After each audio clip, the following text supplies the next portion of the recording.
Look who's here. Yeah, taking pictures already too. Choo choo choo choo, ready to go. Gonna get this handsome guy putting his tag on over there. Yeah.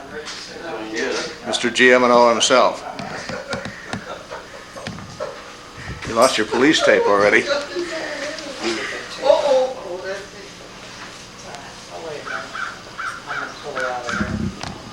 Truly impressive collection. I think Bill was here until midnight, so we'll have to see what he done on the other side.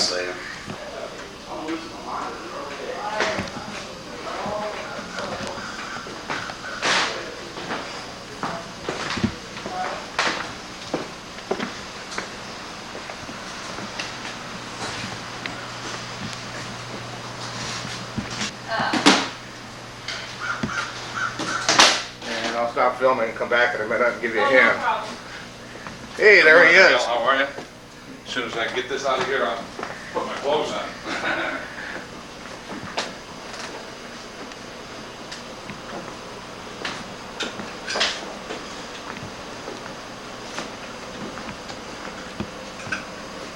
Probably just do this.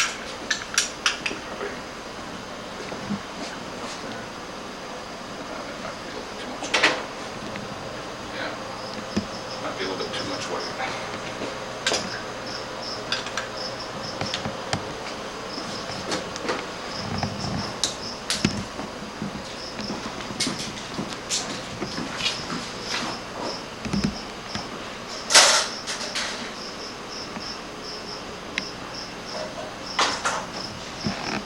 Yeah, they're supposed to be running that tomorrow to take the people from Chicago down to the game. Yeah, $800 a head. No, they wouldn't.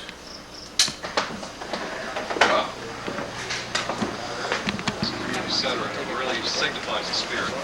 Tom Gray, the Board of Trustees, and the people of Chatham. Congratulations. Thank you, Carl. Dale, Gene. Some of us get on the other side. We gave on the other side, so we're... Well, you get charts, in case you forget the figures, you know it's Lansing. But the average automobile, if you're driving an average automobile, you're driving 55 miles per hour, and you would slam your brakes on something right out in front of you, or a car backs out in front of you, or a motorcycle pulls out in front of you, or something like that. If you slam with your brakes, lock your brakes up, the average car stops 200 feet. 2/3 the length of a football field. That's not bad. 200 feet. Excuse me. A school bus that's loaded or unloaded. This is what kind of surprised me. I'm looking at this going, wow, it has to be a different story. The place is now changing faces, and so the railroad was a part of our lives. We never heard the whistles if they came through on time, but let them be late or early, and you heard it. Everybody that stayed overnight at our house said they didn't sleep all night because they heard every train. This goes back to the 1800s, and it starts in 1860 and is going to go until 1890. And it's all pieces that were in the newspapers. And I have the original little piece at home in my file, but it will give you quite some history. Let's just put it that way. In 1849, a railroad was being talked about. Can you hear in the back? Okay. The railroad was completed, and in the fall of 1852, the cars brought the first freight consigned to Chatham. On October the 13th, 1860, police report. A man named James Kennedy, who lives in or near Chatham, was examined yesterday before Justice Adams on a charge of removing a rail from the track of the St. Louis, Alton, and Chicago Railroad between this city and Chatham on the night of the 8th of August last. The details of the fiendish deed, as far as known, were given at that time. The detection and arrest of Kennedy, we understand, were secured by the skill and perseverance of Mr. Bradley of Chicago. After a hearing of the evidence, Kennedy was held to bail in the sum of $1,000 for his appearance at the next term of the circuit court. July the 1st, 1871, Irwin's Grove. We called it Irwin's Park. Extensive preparations have been made for a grand celebration at Irwin's Grove in Chatham Township on the line of the Chicago and Alton Railroad. Governor Palmer and Honorable John E. Rosette will deliver addresses on the occasion. The trains will leave the depot in this city at 8:30 a.m. and return at 6:30 p.m. Fare 1 1/5 for round trip. The affair promises to be one of considerable interest.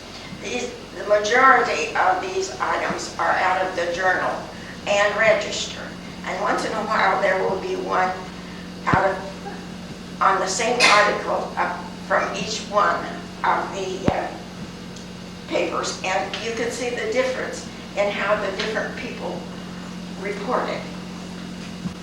July 4th, 1872, at Irwin's Grove, 13 miles south of here, on the Chicago and Alton Railroad, there will be an old-fashioned Spirit of '76 celebration of Independence Day.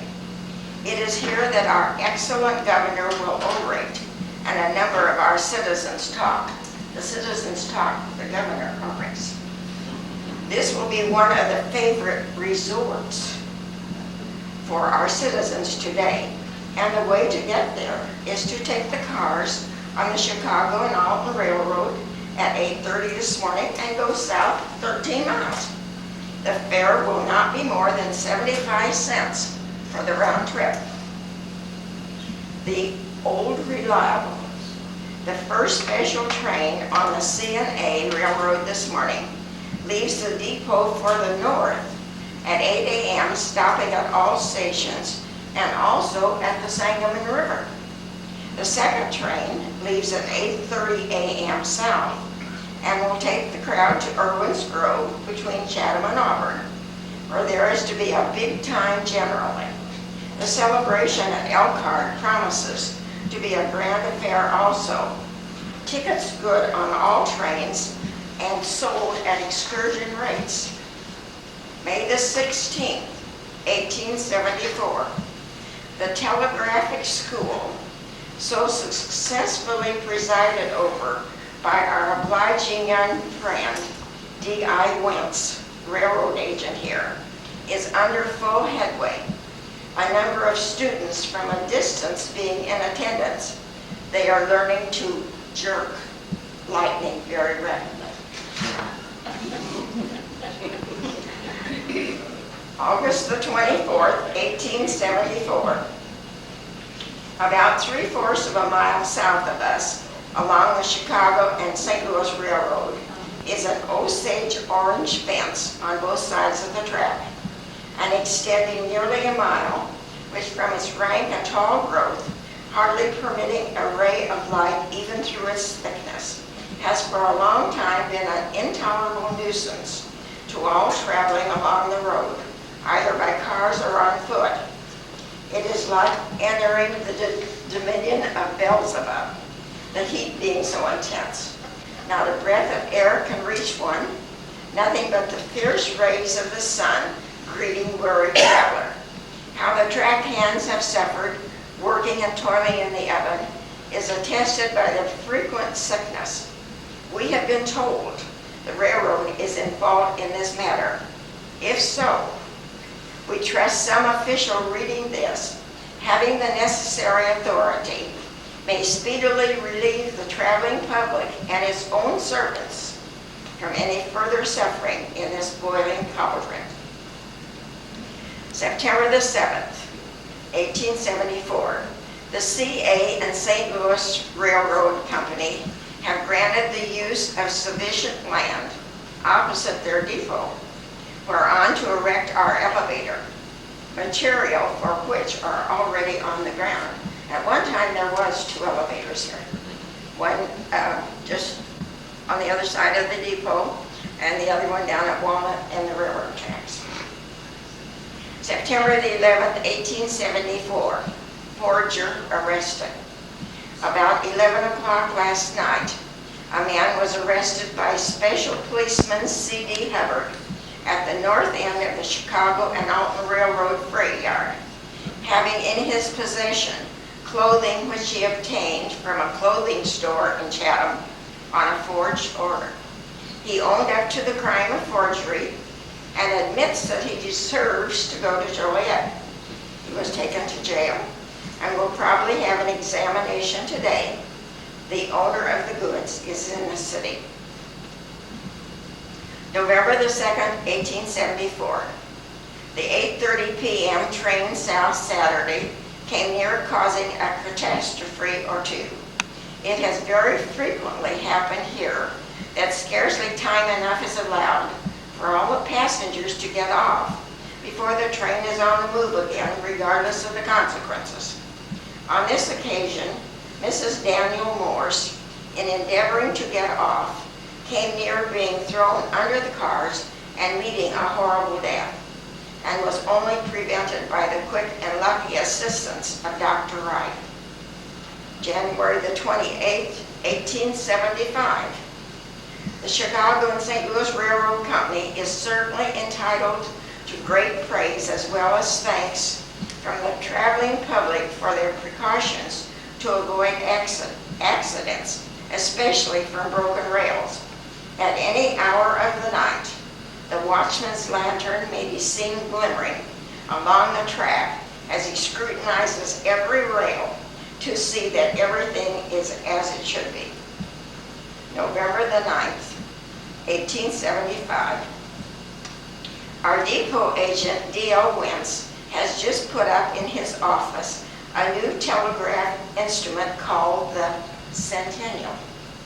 It is the most complete thing of the kind we ever saw, and for quickness of dispatch and thorough working capacity has no equal. January the 17th, 1876. It costs something to go to Texas. The charge for the 2 freight cars employed by Mr. Turner is $352. $500 will see himself and family landed safely down south. January the 24th, 1876. Every night the C and St. L Railroad Company cause a man to walk carefully for several miles from either side of our depot to note the condition of the track and place torpedoes at dangerous points. The watchman begins his rounds at 10 p.m. and ends at 3 a.m. March the 5th, 1877. While the Chicago and St. Louis Railroad Company make an excellent exhibit financially for the past year, the way they have lowered the wages of track hands is anything but pleasant to the laborers. June the 4th, 1877. From the impunity which our 12-year-old boys are allowed to jump on moving trains at the depot, we rather look for a mournful item one of these days. June 11th, 1877. Alex Smith, the jovial foreman of the sidewalk gang, is making splendid headway in repairing our dilapidated sidewalks. We shall soon have the best sidewalks of any small burg on the C&A Railroad. Well, we're not a small burg anymore, but we still have the dilapidated sidewalks. I told the town board I was going to tell that. June the 25th, 1877. The raising of Panther Creek Bridge on the C&A Railroad is almost completed. Track hands are complaining of the low wages, only $1 per day, out of which they have to pay $4 per week for board. Several have recently left for harvest work. Wages should be higher or board cheaper. Well, if you work 6 days a week at $1, you've got $6 for your week. You pay out $4 of it for board. If you have a family, what's $2 going to do? July the 2nd, 1877. Considerable dissatisfaction is growing among the railroad track hands at a reported reduction of their wages from $1 to 90 cents per day. The railroad company ought to know, and probably does, whether it can get a man to do the laborious work of track hand and board himself too at such pitiably small wages. But we rather think they will find themselves mistaken. March the 18th, 1878. From the unlimited freedom our young gaymans are allowed to jump off and on moving trains, I prophesy a job for Dr. Wright or the coffin maker soon. The proper authorities ought to put a quietus on such risky exhibitions. You hear that about skateboards? April the 23rd, 1878. The tall hedges on both sides of the railroad, a short distance south, are to be cut down immediately. W.S. Weems, who has lately received the appointment of overseer of hedges, will make short work of them, and thus relieve the track hands from being roasted alive while working between them. Several Irishmen have been roasted through and through in former summers. May the 6th, 1878. It would be a great accommodation to our people if the railroad authorities would instruct the conductors of the 9:30 freight north to stop for passengers every morning at our depot. If this meets the eye of Superintendent McMullen, it is sincerely hoped that he will grant us this favor. It will certainly pay the company to do so. It would give our people longer time to do business in Springfield than the passenger train north gives. Hope McCam will do this. August the 12th, 1878. It has often been a wonder to any of us, that more accidents of this kind, which has deprived young E-boy of a foot, do not occur. Crowds of youngsters from 5 to 16 years old are suffered by their parents to play around trains, jumping on and off while in motion. A few years ago, one boy was killed outright. Yet this thing is suffered to go on almost unrebuked. This is quite interesting to me because I knew young E-boy, but young E-boy was not young when I knew him. And he had one foot that was cut off. He was the brother of the barber, Mike E-boy, who barbered here for 54 years. One day I asked Mom, what happened to Johnny's foot? And she said, well, it was cut off with the train, and would say no more. She wouldn't tell the kids were jumping off and on. August the 26th, 1878. The attention of Superintendent McMullen of the Chicago Alton and St. Louis Railroad is respectfully called to the speed at which freight trains are allowed to rush through our village. Scarcely an evening occurs, but one or more crash through here with a speed of 20 or more miles an hour. This not only to the dangerous possibilities of a fearful accident, but manifestly in total disregard of law. Unless a change is made in this reckless running of trains, the attention of the town authorities will be given to a legal enforcement of their ordinance in relation to this matter. April the 21st, 1879. It would be a capital idea if the railroad company would arrest the vile women who are tramping up and down the road plying their beastly vocation. A few such might have been seen near Liquid Bridge most of last week. May the 12th, 1879. Railroad agent Crispell has a lot of urchins arrested for jumping on and off trains last Thursday. They were let off by the squire with several fleas in their ears, with the remark that if brought before him again, he would pile on the punishment more severely. Mr. Crispell, we are glad to say, intends to prosecute every case hereafter that may come under his notice. June the 9th, 1879. A dirty wretch on Saturday night threw rotten eggs at our depot door and hurled stones through a window. Our agent will give a liberal reward to find out who did it. The CNA and St. Louis Railroad authorities should at once put in a pump to the well in their stock pens. The stock shippers are complaining loudly of the company's neglect to do so. July the 14th, 1879. A spark from a passing engine caused the burning up of 40 or 50 acres of meadow grass belonging to Henry Trumbull on Friday last. The same day, a lighted stump of cigar was thrown into a mass of dried leaves in a fence corner, causing the destruction of 2 long strings of fences belonging to Joe McGrady and Lorenzo Piles.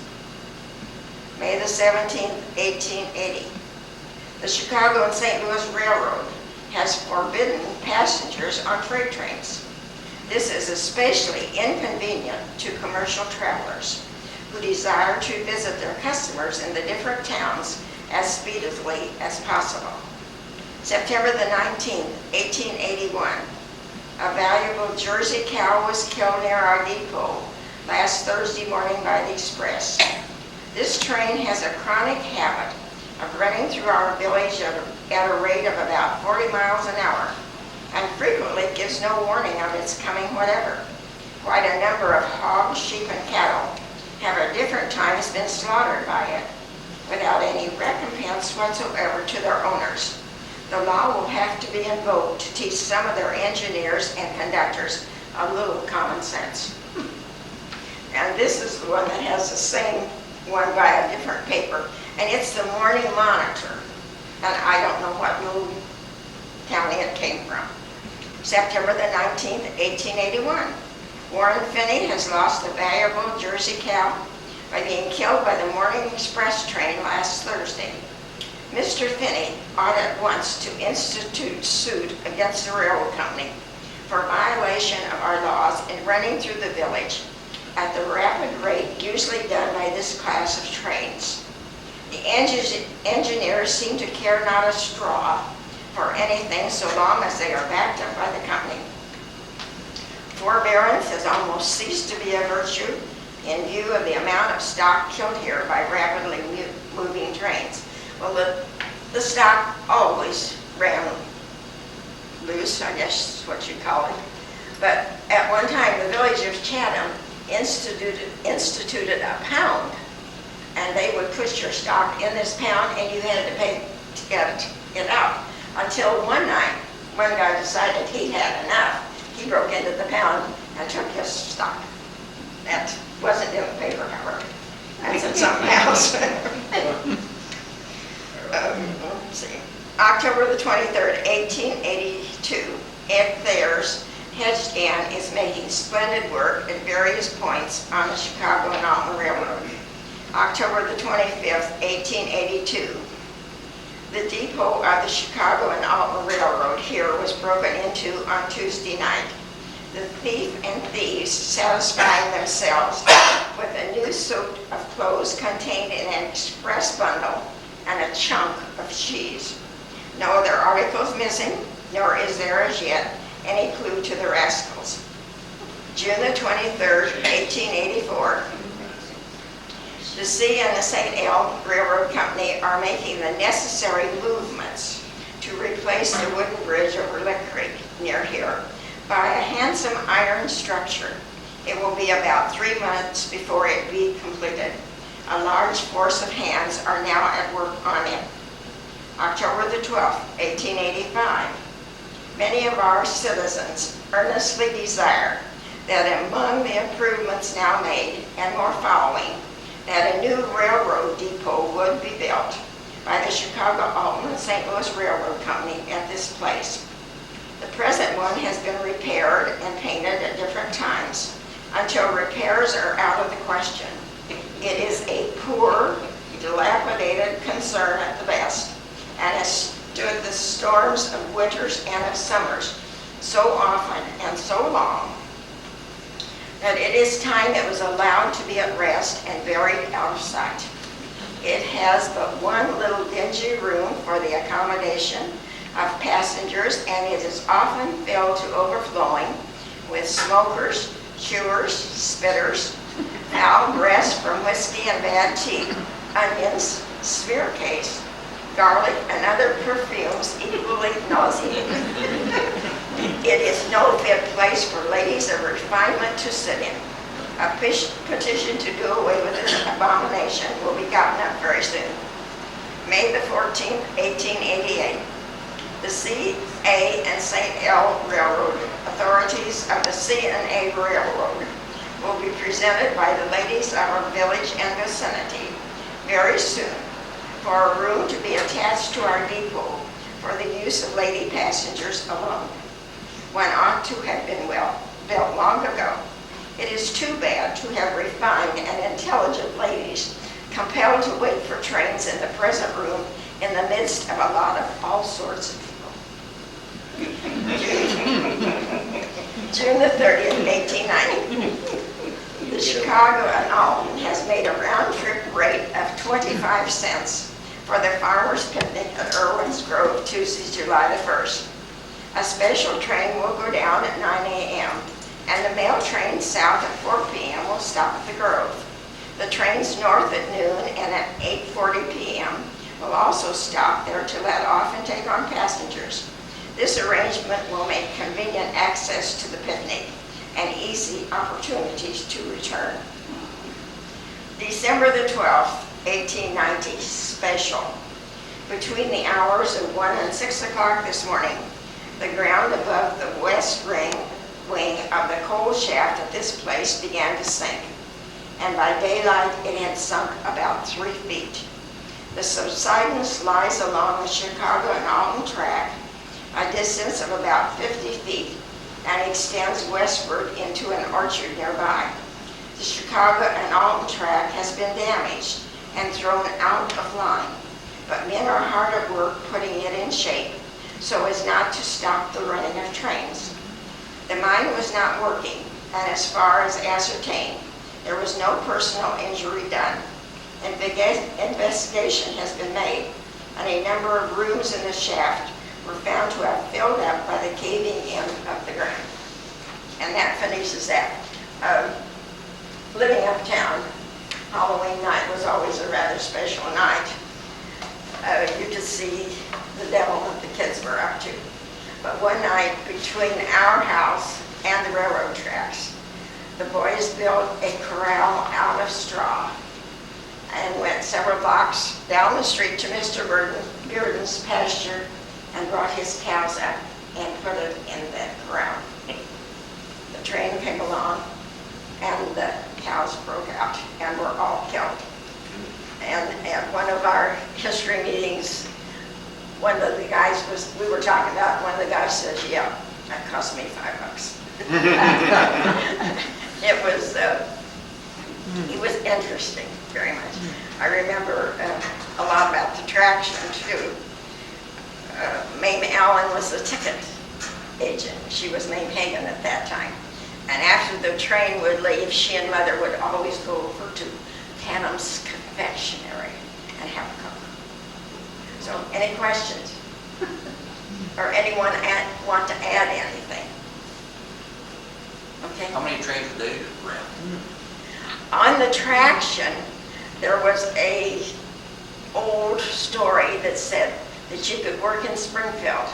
And they went every hour on the hour.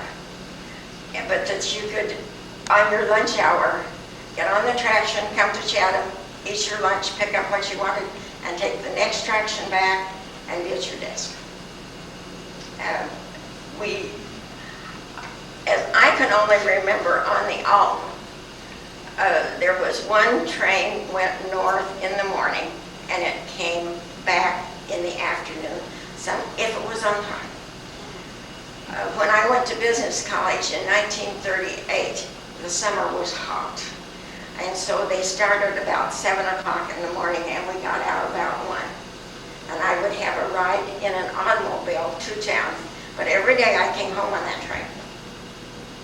And an interesting thing about that was some of you know that Vernon Lee had a habit or something going on freight trip rides. And so one day I went down to the station to come home, and there he sat. He had come in on a freight train, gone to somebody's house that he knew, cleaned up a little bit, came down to the station, and we rode home with the trash on the CNA together. So I later married the guy. And I also have an interesting things of his. He left here with just a very few dollars in his pocket and went to Arizona and came back and still had a few pennies.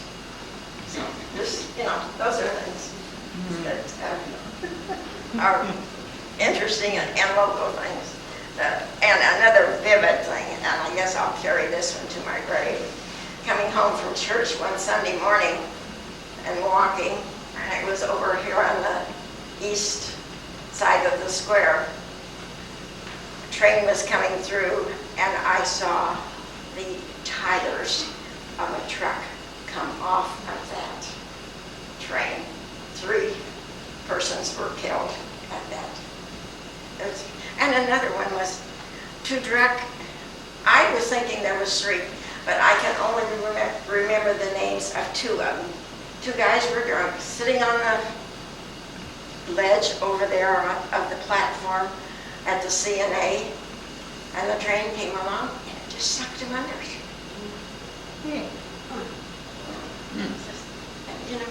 Drinking and trains don't get along together. And I can also remember when the freight train was parked down here by the elevator, and Mr. Skaggs got tired of waiting. So what did he do? Decides to crawl under it. You know what happened to him? He got 2 legs cut off. Those are just things that I can remember from being uptown. It was an interesting time. Do you have any recollections about any of the men or women who lived in Chatham and worked for the railroad? Anything particular about any of them? Oh yeah, Larry Riddell, definitely. And there was a Mr. Creebon that everybody knew that was on the train coming south every day, and everybody. And did he live here or not? Do you know? I think so. But I can remember Louis Riddell sitting over there on the steps of the depot and playing his guitar and singing to the top of his voice. You could hear it clear over at our house. Lou Riddell was the station agent for the Alton, the GM&O here in Chatham. Well, thinking of Mr. Riddell, how did he do that when he'd be the station agent there, and the train would come, but it wasn't going to stop, but he wanted to get a message? He had a circular thing that he went out with? How did he do that? Oh, I don't know. That was the mail pouch. Yeah, he used to put the, there was a thing on the side of the station, and he put that, and that mail bag was like this, wasn't it? And it was kind of narrow, tight, and that train would hit it and pick it up. I've seen him do that. Oh, yeah. Once in a while. But that wasn't the interurban. If they had train orders, they'd hoop those up. Huh? Yeah. They'd hoop them up. They had this, like that, it was called a hoop. Oh. And the orders were tied. Generally, it would be 2. So you have one for the engineer and one for the conductor in the caboose. Oh. And so the engineer would put his arm out and snag it, and the conductor would do the same. Also, they probably had a semaphore there indicating they had orders. And it would be put on yellow. And I have a couple of telegrams that came from this station up here, and I was going to go upstairs and home, and I never got around to it. So, but that's my recollection of living uptown with the railroads. I might mention we have one of the, no one's necessarily used here in Chatham, but we do have a mail bag that they set out like that over at the depot. Yeah, it's hanging at the corner on the north end. I have Hanging up on the wall. an original ticket, and the back of it it's from Springfield to Chatham, and the back of it is stamped April the 1st, 1952. That's one of the things I have in my jump.